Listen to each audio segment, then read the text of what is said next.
Today's talk is called I Am Waking Up. I am waking up. I'm sorry, what? Finally. Since today's the only day I have, it doesn't matter. That's the funny part. We will ruin this good by wishing it had happened sooner. I will take all the joy out of my present moment and all the good. I say, geez, I wish it had happened yesterday. I could have buckets of money fall down on me. You know, oh, if only this had happened yesterday. Count your cash and go have a good time today. Because we're not clear on tomorrow.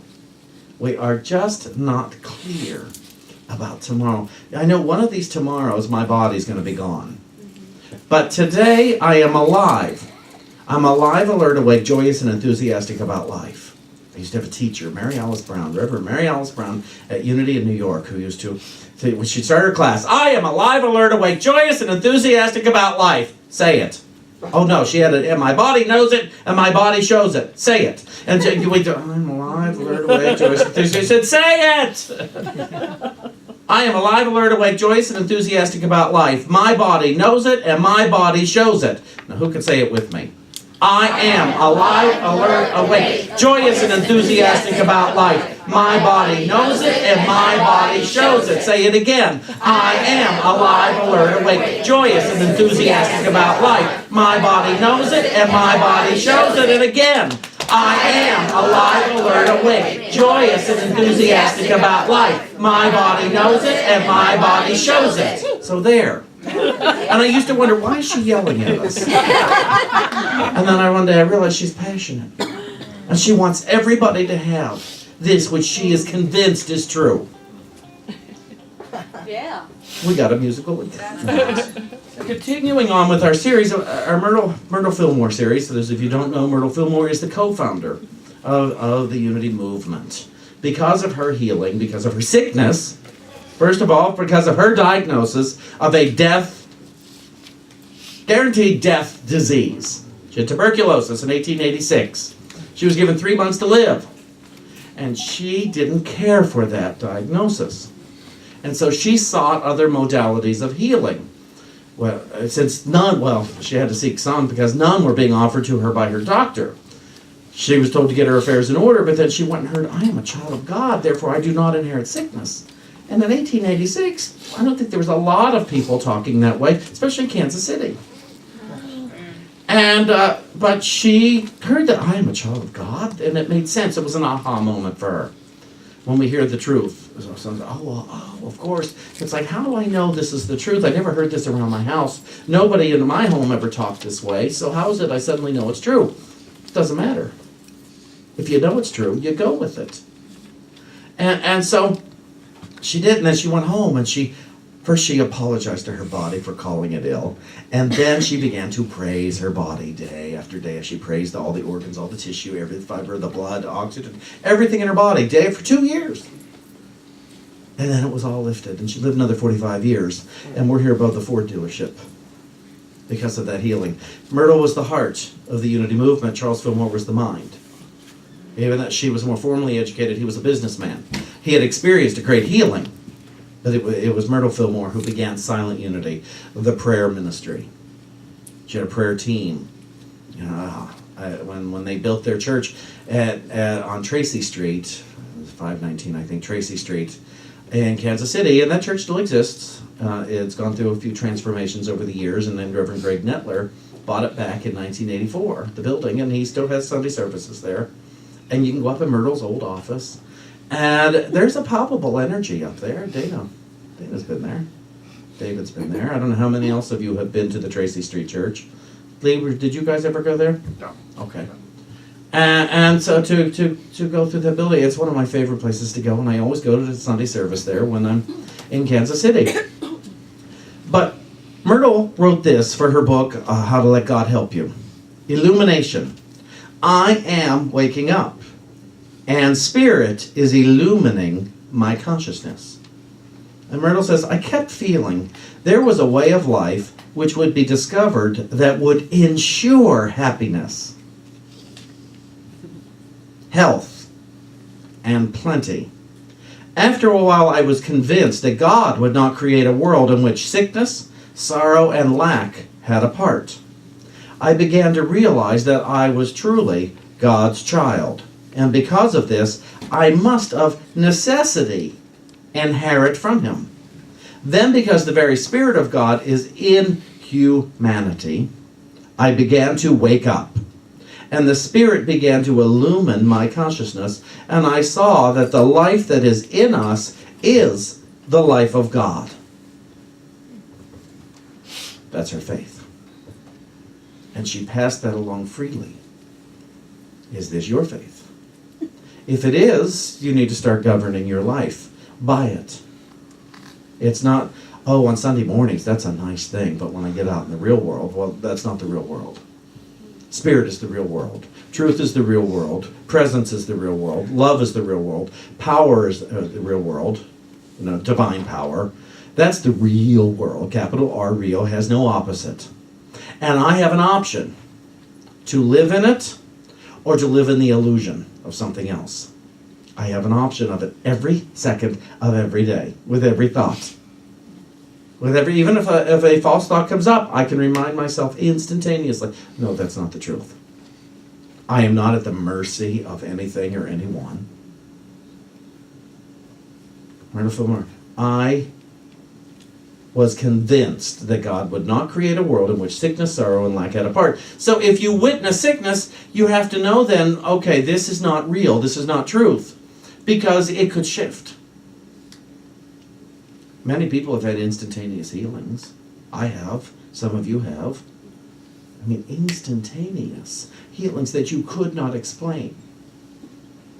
Of the body, of the mind.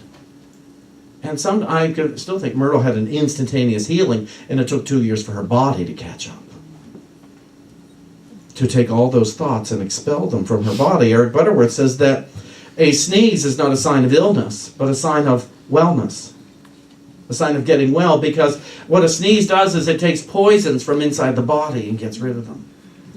And so I no longer have to have the thought, oh, I must be sick, I just sneezed. It's like, oh, I must be getting well. And when I understood that, I thought, well, all sickness then must be signs of wellness. When sickness shows up, it must be, oh, I am getting well. So I'm not sick. I'm expelling. And I thought cancer, AIDS, everything it has to be, that all that stuff is just coming up to the surface to be gotten rid of into the nothingness. So I no longer have to speak of myself as if I am ill. I no longer have to speak of another as if they are ill. Now, yes, some will have what we call sickness, and their body, they will transition. They will leave our planet in the physical form, and we don't understand that.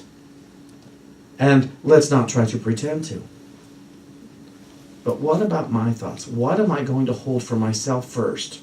Before I work on the rest of the world, what am I going to do for my own thoughts as I bear witness, so that I can know this which I see before me, that says that death is a reality. What if what we call death is just a moving from here to here? It's all the further we go when the soul lets go with the body, or the body lets go with the soul, I'm not sure which order it is. It's just a movement from here to here. I can't explain that. I can't begin to tell you a story of what that means. I'm curious about it. But I see no reason to punish myself anymore when I see someone that I love do it. I see no reason to inflict pain and fear and insecurity, all illusions based in I believe in race consciousness, upon myself when someone I love moves from here to here and I don't understand it. There's no reason to tell myself a story in order to put myself to sleep. I am waking up So there's no point in telling myself a story of lack, because that just puts me to sleep. It lowers the vibration. And then I become confused and I wonder, well, what happened to my life? What's wrong with my life? Well, I just lowered my vibration by putting myself to sleep in my consciousness. I am alive, alert, awake, joyous, and enthusiastic about life. My body knows it, and my body shows it. In the book, How to Let God Help You, Myrtle Fillmore writes, it's chapter 17, which is my very favorite of all the, it's called The Longing of Our Souls. But she quotes Psalm 17:15 and said, I shall be satisfied when I awake with thy likeness. She's quoting David, who wrote it. It was said to have written the book of Psalms. I shall be satisfied when I awake with thy likeness. When I awake with thy likeness. So that's a rather lofty goal, but it can be done today. I can wake up and I can see what is. It is from Matthew, of the Holy Spirit's interpretation of the New Testament. And it says, the search for truth is not truth itself. This is Matthew chapter 11. The search for truth is not truth itself. Are we clear on that? Those of us who are truth seekers, until you are a truth finder, you will not be satisfied. So do not stop there. Many have heard the call to search and have accepted it, but when they have stopped, thinking themselves complete, you are not complete until you are truth. So do not stop at the call. It is your beginning, but it is not your end. To find the truth, you must walk until your end. Do not judge the symbols.